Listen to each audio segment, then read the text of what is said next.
ओम सूर्योदेवाय नमः। ओम उमामहेश्वराभ्याम नमः। ओम लक्ष्मीनारायणाभ्याम नमः।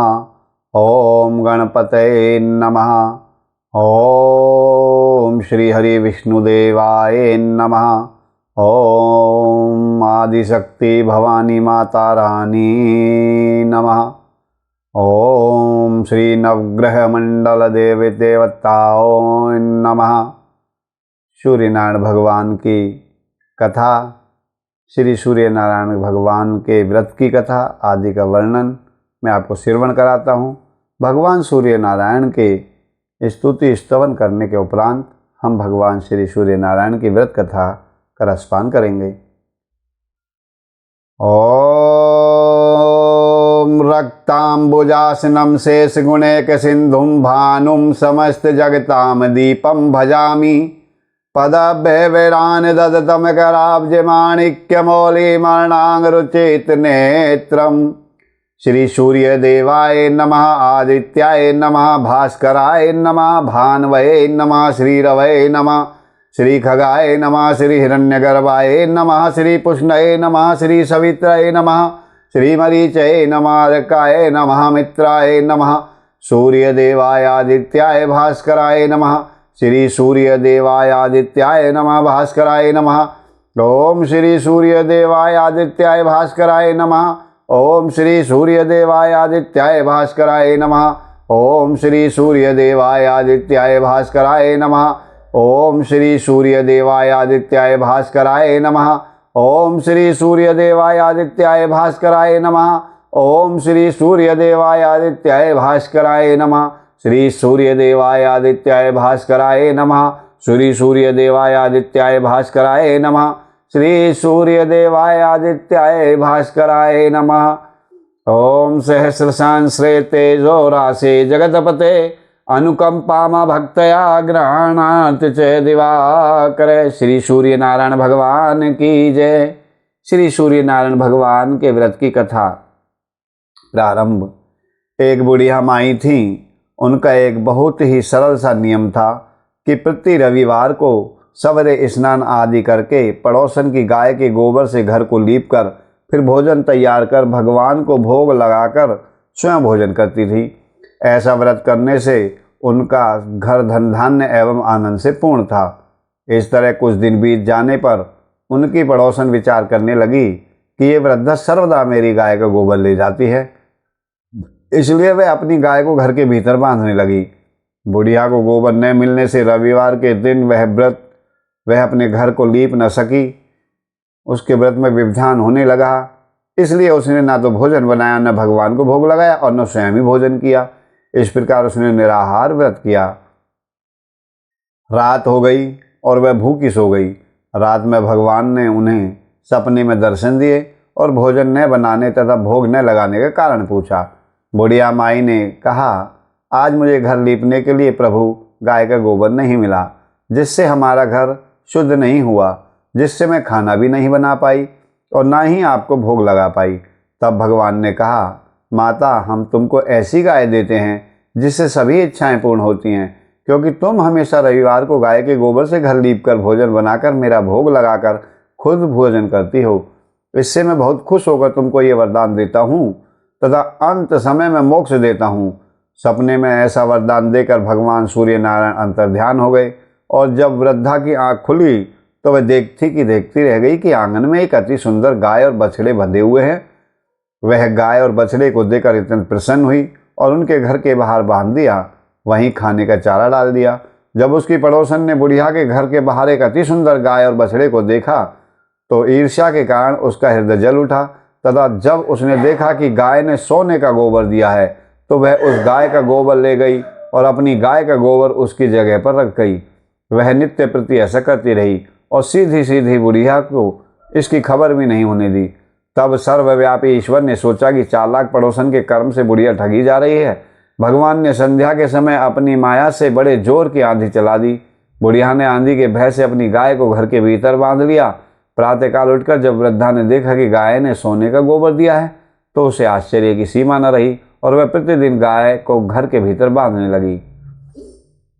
उधर पड़ोसन ने देखा कि बुढ़िया गऊ को घर के भीतर बांधने लगी है और उसका सोने का गोबर उठाने का दाव नहीं लगता, तो वह ईर्ष्या से जल उठी और कुछ उपाय न देख उसने उस देश के राजा की सभा में जाकर कहा, महाराज, मेरे पड़ोस में एक वृद्धा बुढ़िया रहती है और उसके पास एक गाय है जो आप जैसे राजाओं के ही योग्य है। वह रोज सोने का गोबर देती है, आप उस सोने से प्रजा का पालन कीजिए। वह वृद्धा इतने सोने का क्या करेगी। राजा ने ये बात सुन अपने दूतों को वृद्धा के घर गाय लाने के लिए आज्ञा दी।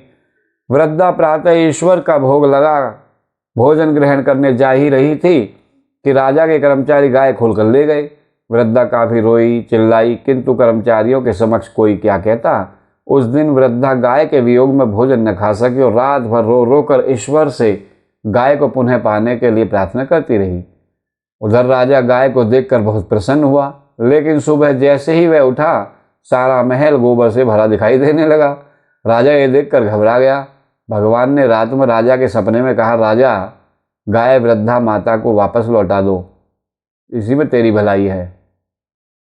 उसके रविवार के व्रत से प्रसन्न होकर मैंने उसे गाय दी थी। प्रातः होते ही राजा ने वृद्धा को बुलाकर बहुत से धन के साथ सम्मान सहित गाय व बछड़ा लौटा दिए। उसकी पड़ोसन को बुलाकर उचित दंड दिया। इतना करने के बाद राजा के महल से गंदगी दूर हो गई। उसी दिन से राजा ने नगर निवासियों को आदेश दिया कि राज्य की तथा अपनी समस्त कामनाओं की और मनोकामनाओं की पूर्ति के लिए सभी रविवार का व्रत करें। व्रत करने से नगर के लोग सुखी जीवन व्यतीत करने लगे। कोई भी बीमारी तथा प्रकृति का प्रकोप उस पर या उस नगर पर नहीं होता था। सारी प्रजा सुख से रहने लगी। बोलो श्री सूर्य नारायण भगवान की जय। आइए अब प्रभु सूर्य नारायण की चालीसा करते हैं। कनक बदन कुंडल मकर मुक्ता माला अंग पद्मासन स्थित ध्याये शंख चक्र के संग। बोलो श्री सूर्य नारायण भगवान की जय।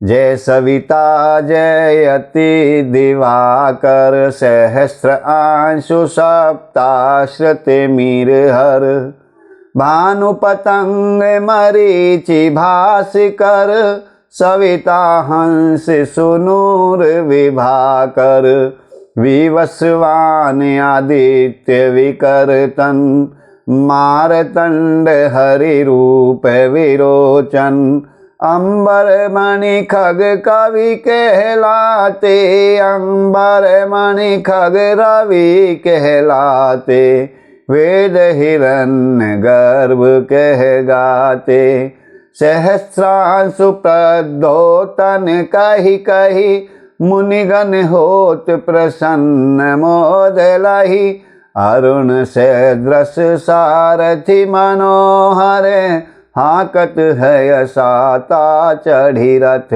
पर मंडल की महिमा अति न्यारी तेज रूप केरी बलहारी उच्च श्रवास दृश है ज्योते देखी पुरंदर लज्जित होते मित्र मरीचि भानु अरुण भास्कर सविता सूर्य अर्क खग कलिहर पूषा रवि आदित्य नाम ले हिरण्य गर्भाए नम कही के द्वादश नाम प्रेम सो गावे मस्तक बारह बार नवावे चार पदारथ सो जन पावे दुखदारे दे अघ पुंज नसावे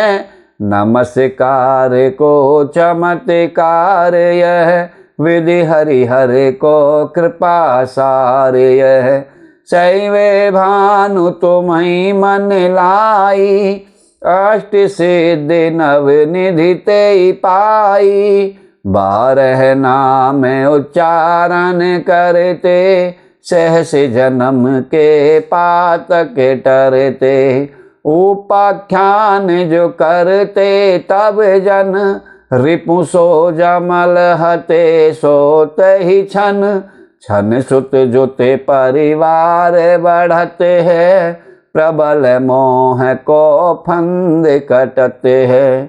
अर्क शीश को रक्षा करते, रवि ललाट पर नित्य विहरते। सूर्य नेत्र पर नित्य विराजत, करण देश पर दिन कर छाजत। भानु नासिका वास करहु नित, भास्कर करत सदा मुख को हित। होठ रहे परजन्य हमारे, ओट रहे परजन्य हमारे। रसना बीच तीक्ष्ण बस प्यारे। कंठ सुवर्ण रेत की शोभा, तिगम तेजस कांधे लोभा। पूषा बाहु मित्र पीठहि पर, त्वष्टा वरुण रहम सुअश्न कर। युगल हाथ पर रक्षा कारण, भानुमान और शर्मम सऊद रचन। बसत नाभि आदित्य मनोहर, कटिम हंस रहत मन मुद भर। जंघा गोपति सविता बासा, गुप्त दिवाकर करत हुलासा। विवस्वान पद की रखवारी, बाहर बसते नित तमहारी। सहस्रांशु सर्वांग समारे, रक्षा कवच विचित्र पधारे। अस जो जन अपने मन माही, भय जग बीज कराहु तेहि नाही। दारिद्र कोष्ठ तेहि कबहु न व्यापे, भो जाओ जो जन या को मन में जापे। अंधकार जग का जो हरता, नव प्रकाश से आनंद भरता।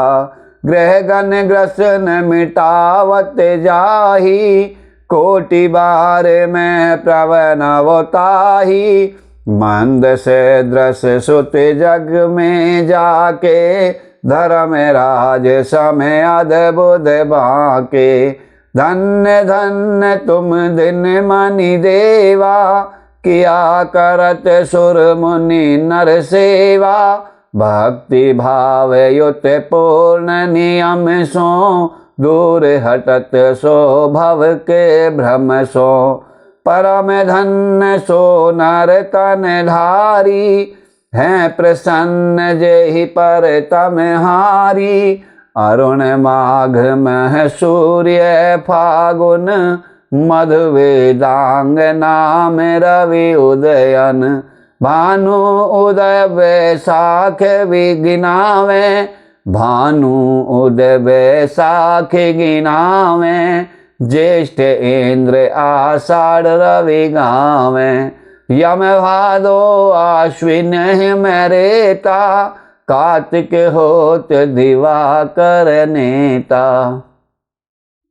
अगहन में अगहन भिन्न विष्णु है पूसहि। पुरुष नाम रवि है मल मासहि, पुरुष नाम रवि है मल मासहि। भानु चालीसा प्रेम युत, गावहि जे नर नित्य। सुख संपत्ति लहे विविध, हो हैं सदा कृत कृत। बोलो श्री सूर्य नारायण भगवान की जय। ओम श्री सूर्य देवाय आदित्याय भास्कराय नमः। कहते हैं श्री सूर्य नारायण भगवान की। ये बता दूं कि सूर्य नारायण या सूर्य देव की नियमित रूप से जल्दी उठकर उपासना करने से व्यक्ति के आत्मविश्वास में वाकई में बहुत वृद्धि और सुख संपत्ति मिलती है। सूर्य की उपासना से व्यक्ति की नौकरी कारोबार में सफलता मिलती है। सूर्य देव की नियमित आराधना करने से व्यक्ति के जीवन में सकारात्मकता बनी रहती है। सूर्य देव भगवान जी की उपासना करने के साथ आपको सूर्य देव की आरती भी करनी चाहिए। उपासना में आपको श्री सूर्य नारायण भगवान जी के आदित्य हृदय स्तोत्रम का पाठ अवश्य करना चाहिए।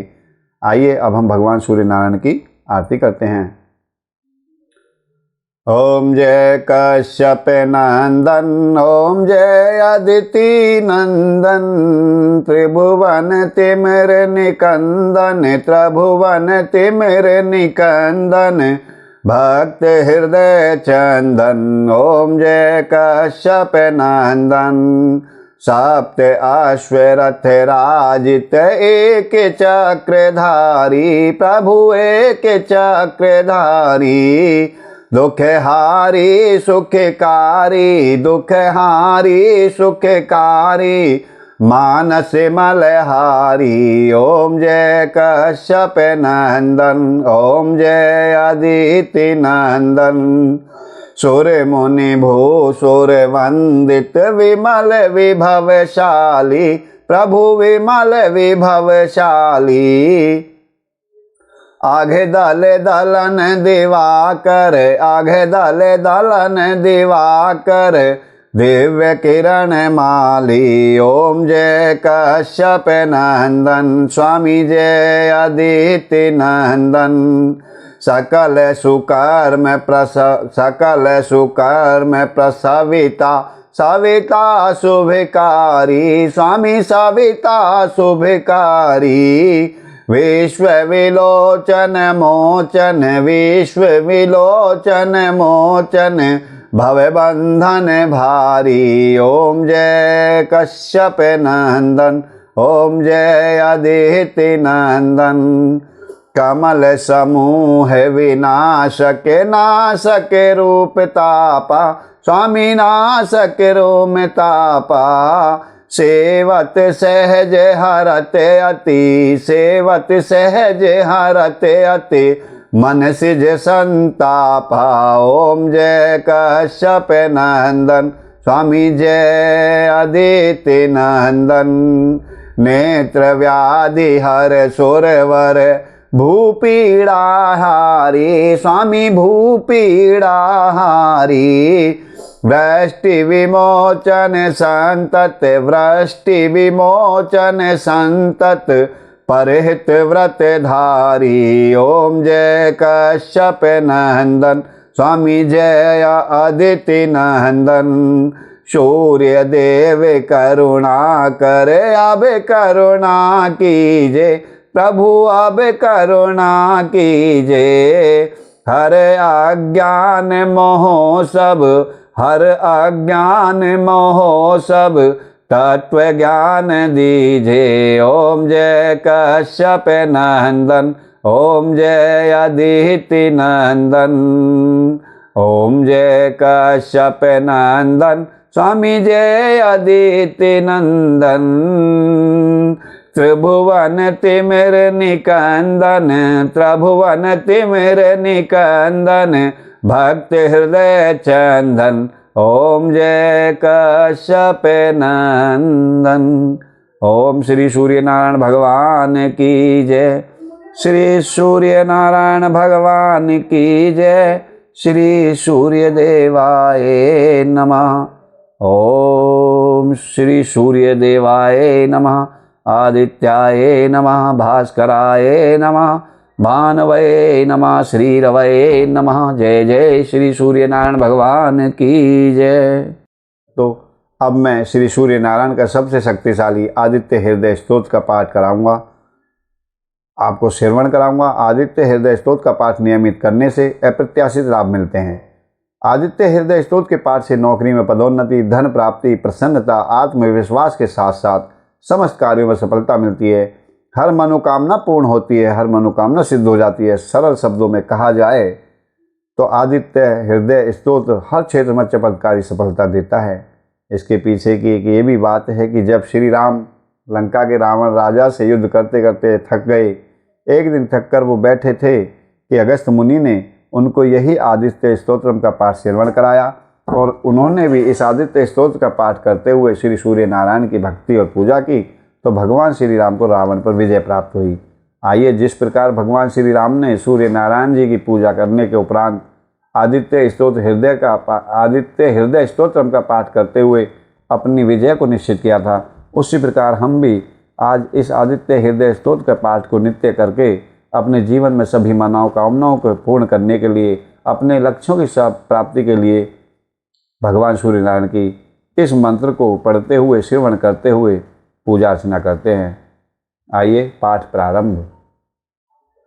ततो युद्ध परिशांतम स्मरे चिंतया स्थितम रावणं चाग्रतो दृष्ट्वा योद्धाये सम उपस्थितम देवतैश्च समागम्य दृष्टमध्यागतो रणम् उपगम्याब्रवीद्राममग्रस्तयो भगवांस्तदा राम राम महाबाहो शृणु गुह्यं सनातनं येन सर्वानरेण वत्से स्मरे विजयिष्यसि। आदित्य हृदयं पुण्यं सर्वशत्रुविनाशनम् आदित्य हृदयं पुण्यं सर्वशत्रुविनाशनम् जयावयहं जपं नित्यं क्षयं परमं शिवं सर्वमंगलमांगल्यं सर्वपापप्रणाशनं चिन्ताशोकप्रशमनावायुर्धवर्धनमुत्तमं रश्मिमन्तं समुद्धन्तं देवासुरनमस्कृतं पूजयाश्वविवस्तं भास्करं भुवनेश्वरं सर्वदेवात्मको हों सर्वदेवात्कुलो होंस तेजस्वी रश्मि भावन एष देवासुरगणालालोकानापाति गभः स्थितिभिः एष ब्रह्मश्च च विष्णुश्च शिवस्कन्दः प्रजापतिः महेन्द्रो धनदः कालो यमः सोमो हयाम्पति पितरो वसवः साध्वा अश्विनो मरुतो मनुः वायुर्वहिन्न प्रजा प्राण ऋतुकर्ता प्रभाकरः आदित्यः सुविता सूर्यः खगः पूखः गभस्तिमान् स्वर्णसदृशो भानुर्हिरण्यरेता दिवाकरः हरिदश्वः सहस्रार्ची सप्तरीमरीचिमान् तिमिरो नमन्थन शम्भोस्तष्ट्वा मातङ्गको अंशुमान् हिरण्यगर्भः शिशिरस्तपनो हस्करो रविः अग्निर्गर्भो अदिते पुत्रः शङ्खः शिशिरनाशनः व्योमनाथस्तमो भेदी ऋगयुजुषां पारग घनवृष्टिरपां मित्रो विन्ध्यैवीथिव पलङ्वम् आतपि मंडली मृत्युः पिंगल सर्वतापनः कविर्विश्वो महातेजा रक्तः सर्वबोधभव नक्षत्रग्रह ताराणामधिपो विश्वभावनः तेजसामपि तेजस्वी द्वादशात्मन्नमोऽस्तु ते नमः पूर्वाय गिरये पश्चिमायाद्रये नमः ज्योतिर्गणानां पतये दिनाधिपतये नमः। जयाय जय भद्राय जयाय जय भद्राय हर्यश्वाय नमो नमः नमो नमः सहस्रांशो आदित्याय नमो नमः नमः उग्राय वीराय सारंगाय नमो नमः नमः पद्मप्रबोधाय प्रचंडाय नमोस्तुते ब्रह्मनाशान उच्यते साय सूर्यादित्यवर्चसे भास्वते सर्वभक्षाय रौद्राय वपुषे नमः तमो अग्नाय हिमग्नाय शत्रुघ्नाय अमितात्मने कृतघ्नाय देवाय ज्योतिषां पतये नमः तप्तचामीकराभाय हरये विश्वकर्मणे नमस्तस्मोभियग्निघ्नाय रुचये लोकसाक्षिणे नाशयत्यये सर्वैर्भूतं तमेव सृजति प्रभुः पायत्यये स तपत्यये स वर्षत्यये स गवहस्तिभिः एष सप्तेषु जागर्ति भूतेषु परिनिष्ठतः एष चैवाग्निहोत्रं च फलं चैवाग्निहोत्रीणाम् देवास्य क्रतवश्चैव क्रतूनां फलमेव च यानि कृत्यानि लोकेषु सर्वेषु परं प्रभुः एनमापतसु कक्षेषु कान्तारेषु भयेषु च कीर्तयन् पुरुषः कच्चिनावसीदति राघव पूजयस्वनमेकाग्रो देवदेवं जगत्पतिम् एतत् त्रिगुणितं जपत्वा युद्धेषु विजयिष्यसि। अस्मिन् क्षणे महाबाहो रावणं त्वं जहीयसि। एवमुक्त्वा ततो अगस्त्यो जगाम से यथागतम्। एतद् श्रुत्वा महातेजा नष्टशोको अभवत् तदा। धारयामास सुप्रीतो राघवे प्रियतात्मवान्। आदित्यं प्रेक्ष्य जपत्वेदं परं हर्षं वाप्तवान्। तिराचं मे शुचिर्भूत्वा धनुरादाय वीर्यवान्। रावणं प्रेक्ष्य हष्टात्मा जयार्थं समुपागमतः। सर्वयत्नेन महता वृतस्तस्य वधे अभवत्। अथ रविर्वदन्निरीक्ष्य ग्रामं मुदितमनः परमं प्रहस्यमाणम्। निशीचरपतिं संक्षय्यं विदित्वा सुरगणमध्यगतो वचस्त्वरेति। ये थी श्री सूर्य नारायण की सबसे शक्तिशाली स्तुति हृदय स्तोत्रम, आदित्य हृदय स्तोत्रम। बोलो सूर्य नारायण भगवान की जय। भगवान सूर्य नारायण की उत्पत्ति कैसे हुई, इसकी कथा मैं आपको श्रवण कराता हूँ। इसकी कई कथाएं हैं, कई मान्यताएं हैं। आइए मैं आगे बढ़ के कथा को आपको श्रवण कराता हूँ। सूर्य और चंद्रमा इस पृथ्वी के सबसे साक्षात देवता है, जो हमें प्रत्यक्ष उनके सर्वोच्च दिव्य स्वरूप में दिखाई देते हैं। मैं ये पूछता हूँ कि यदि आप भगवान को देखने की बात हम करते हैं तो हमने अभी तक किस भगवान को देखा है?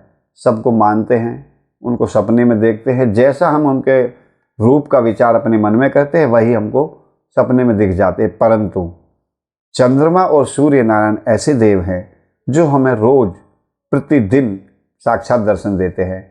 इसलिए हम ये कह सकते हैं सनातन धर्म के अनुसार कि हम वो हैं, सनातन धर्म वो है जो अपने देव, अपने भगवान के प्रत्यक्ष दर्शन करता है। इसी प्रकार वेदों में सूर्य भगवान को जगत की आत्मा कहा गया है। समस्त चराचर जगत की आत्मा सूर्य ही तो हैं। सूर्य भगवान से ही पृथ्वी पर जीवन है। वैदिक काल से ही भारत में सूर्य भगवान की उपासना चलती आ रही है। वेदों की ऋचाओं में अनेक स्थानों पर सूर्य देव की स्तुति भी की गई है। पुराणों में सूर्य की उत्पत्ति, प्रभाव, स्तुति, मंत्र इत्यादि विस्तार से मिलते हैं। ज्योतिष शास्त्र में नवग्रहों में सूर्य भगवान को नवग्रहों का अधिष्ठाता अर्थात राजा देव प्राप्त हुआ है, राजा का पद प्राप्त हुआ है। भगवान सूर्य नारायण की उत्पत्ति के विषय में मार्कंडेय पुराण के अनुसार पहले यह संपूर्ण जगत प्रकाश रहित था। उस समय कमल योनि ब्रह्मा जी प्रकट हुए। उनके मुख से प्रथम शब्द ओम निकला था, जो सूर्य का तेज रूपी सूक्ष्म रूप था। तत्पश्चात ब्रह्मा जी के 4 मुखों से 4 वेद प्रकट हुए, जो ओम के तेज में एकाकार हो गए। यह वैदिक तेज ही आदित्य है, जो विश्व का अविनाशी कारण है। ये वेद स्वरूप सूर्य ही सृष्टि की उत्पत्ति, पालन एवं संहार के कारण हैं। ब्रह्मा जी की प्रार्थना पर सूर्य भगवान ने अपने महातेज को समेटकर स्वल्प तेज को ही धारण किया था। सृष्टि रचना के समय ब्रह्मा जी के पुत्र मरीचि, जिनके पुत्र ऋषि कश्यप का विवाह अदिति मैया से हुआ था, अदिति जी ने घोर तप करके भगवान सूर्य नारायण को प्रसन्न किया, जिन्होंने उनकी इच्छा पूर्ति के लिए सुषुम्ना उनकी एक किरण का नाम है, सुषुम्ना नाम की किरण से उनके गर्भ में प्रवेश किया और गर्भावस्था में ही अदिति चंद्रायण जैसे कठिन व्रतों का पालन करती थी।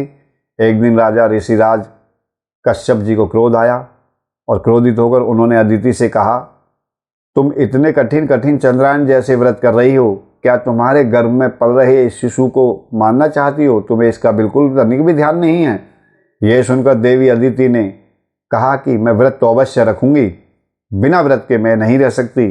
फिर अदिति ने गर्भ के बालक को अपने उदर से बाहर निकाल दिया, जो अपने अत्यंत दिव्य तेज से प्रज्वलित हो रहा था।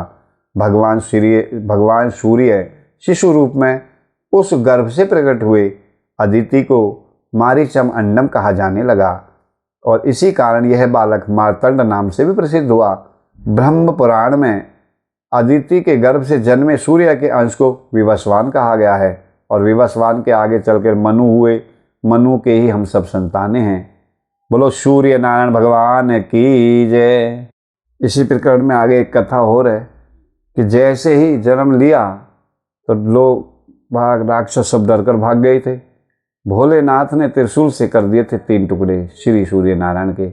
इसमें भी एक कथा है। क्या है वो, ये देखिए। अभी कुछ देर पहले तक तो काफ़ी रोशनी थी, सब कुछ साफ साफ नज़र आ रहा था। अभी अचानक क्या हो गया, धीरे धीरे ये उजाला कम होता गया और फिर तब अंधेरा हो गया। इतना हो गया कि हाथ को हाथ नहीं सूझता। ऐसा क्यों हुआ? ये भी कोई एक दिन की बात नहीं, केवल कल भी ऐसा ही हुआ था, परसों भी ऐसा ही, और आज भी ऐसा, और आगे भी होने वाला है। पहले रोशनी और फिर धीरे धीरे अंधकार हुआ। तो ऋग्वेद में कहा गया कि यह संभव है कि कुछ वही सवाल ऐसे रहे थे जिनको हमारे वैदिक गुरुओं ने, ऋषियों ने दिन रात होते देख करके महसूस किए होंगे और फिर एक दूसरे की सभी जिज्ञासाओं को, अनुभवों को सुनकर कोई निष्कर्ष निकाला होगा। इस निष्कर्ष में यही बात सामने आई कि आसमान में सोने की तरह चमकता, आग जैसा दहकता एक सुनहरा पिंड है। यह गोलाकार पिंड आसमान में दिखना शुरू होता है, लिहाजा रोशनी फैलती जाती है और फिर जैसे ही ये पिंड आसमान में छिपना शुरू हो जाता है तो अंधेरा फैल जाता है। ऋग्वेद के 10वें मंडल में ही हिरण्यगर्भ सूत्र भी लिखा हुआ है।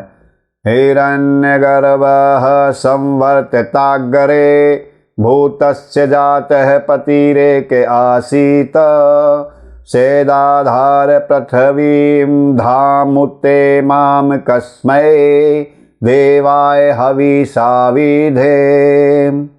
ये हिरण्यगर्भ सूत्र आपके ऋग्वेद के 10वें स्कंद में है। अब सूर्य नारायण के जन्म की कथा कैसे होती है मैं बताता हूँ।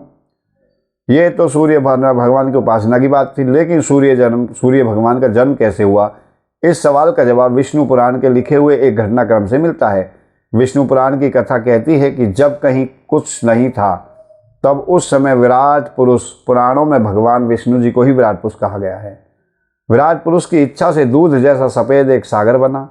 उस क्षीर सागर में पीपल का पत्ता बना और उसी पत्ते पर एक शिशु लेटा हुआ था।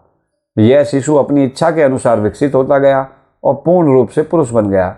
उसके 4 हाथ थे और सिर पर नागों की छाया थी। उस विराट पुरुष ने आंखें खोली तो नेत्रों से निकला प्रकाश सूर्य नारायण बन गया, सूर्य बन गया। मन से बना चंद्रमा। अब विष्णु जी के इन अंगों से क्या क्या बना? जब आंखें खोली जो प्रकाश निकला उसे सूर्य नारायण बने, मन से चंद्रमा बने, कानों से ध्वनि बनी, उसकी सांस लेने की इच्छा के कारण ही ब्रह्मांड प्राण वायु से भर गया। यजुर्वेद में इसकी पूरी प्रक्रिया का वर्णन है जो इस श्लोक में किया जा सकता है। चंद्रमा मनसो जात चक्षु सूर्यो अजायत श्रोतादवायुश्च प्राणश्च हृदयात् सर्वमिदं जायते। अर्थात विराट पुरुष के मन से चंद्रमा, आंखों से सूर्य, स्रोत से वायु तथा प्राण और हृदय से वह संपूर्ण जगत उत्पन्न हुआ है। अब सूर्य भगवान सूर्य नारायण कैसे बने, नारायण कैसे बने? भगवान विष्णु की आंखों से उत्पन्न होने के कारण ही सूर्यदेव उनके ही नाम नारायण से जाने जाते हैं, इसलिए संसार में उन्हें सूर्य नारायण भी कहा जाता है। यही इसी नाम से उनकी प्रार्थना भी की जाती है। आकाशात् पतितं तोयं यथा गच्छति सागरं सर्वदेव नमस्कारः केशवं प्रति गच्छति। ब्रह्म पुराण भी कहता है इस विषय में, मानसं वाचिकं वापि कायजं यक्ष दुष्कृतं सर्व सूर्य प्रसादेन तदशेषं व्यपोहति। अर्थात यही वजह है कि देवताओं में सूर्य को सबसे श्रेष्ठ और नारायण की तरह ही सम्मानित बताया जाता है। हालांकि देवताओं के राजा इंद्र हैं। पुराण कहानियां कहती हैं कि इस पद पर अलग अलग समय पर अलग अलग इंद्र होते रहे हैं, परंतु सूर्य एक ही हैं। सूर्य को उन देवताओं में शामिल बताया जाता है जो कि इंद्र की सभा में बैठते हैं। इसके बावजूद कई कहानियां ऐसी हैं कि जिनमें सूर्य की जगह देवताओं में सबसे अलग और ऊंची रही है। सूर्य नारायण के जन्म की एक और कथा इस प्रकार आती है कि सूर्य को सभी देवताओं के रक्षक के रूप में बताया गया है। कहानी के मुताबिक एक बार देवों की लड़ाई दैत्यों के साथ हो गई। दैत्य जीत गए और देवताओं को भागना पड़ा। तब सभी देवता अपनी माँ अदिति के पास गए। अदिति ने उनकी परेशानी सुनी तो वह सूर्य के उपासना करने लगी। सूर्यदेव प्रकट हुए। तब अदिति ने उनसे पुत्र रूप में जन्म लेने का वरदान मांगा। सूर्य भगवान ने उन्हें अपनी माँ बनने का वरदान दिया। अदिति के बेटे के रूप में जन्म लेने के कारण सूर्य का एक नाम आदित्य भी है। आदित्यों में सबसे बड़े सूर्य नारायण हैं। आदित्य के इंद्र समेत 12 बेटे हैं। इन सभी को आदित्य कहा जाता है, लेकिन कई जगहों पर सूर्य को इन आदित्यों में सबसे बड़ा भाई भी गिना जाता है।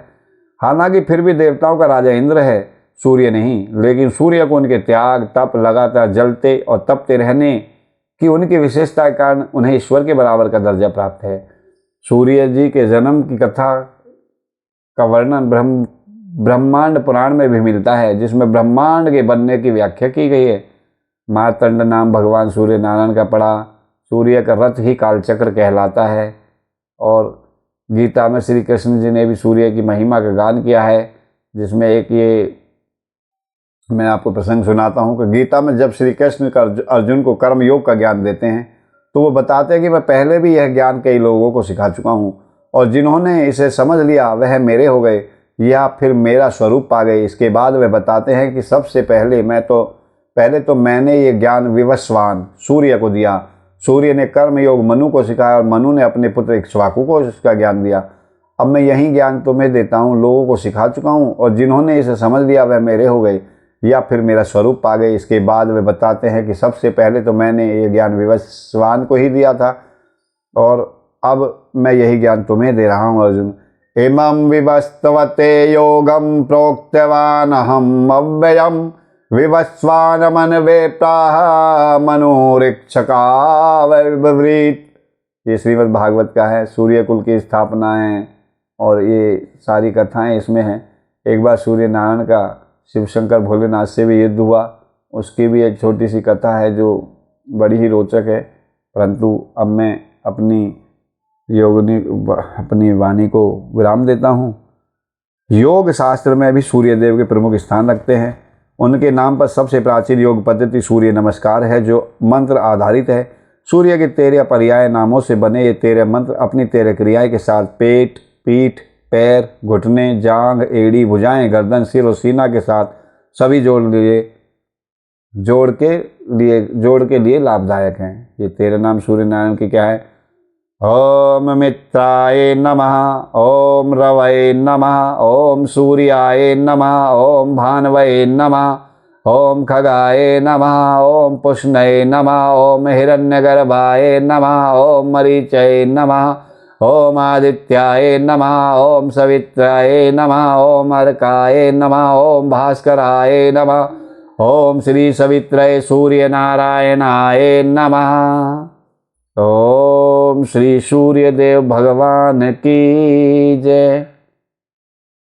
इस प्रकार हमें रविवार के दिन इन सभी अर्चनाओं पूजाओं को करके भगवान सूर्यनारायण से अपनी सभी मनोकामनाओं की पूर्ति के लिए उपासना करनी चाहिए। बोलो श्री सूर्यदेव भगवान की जय।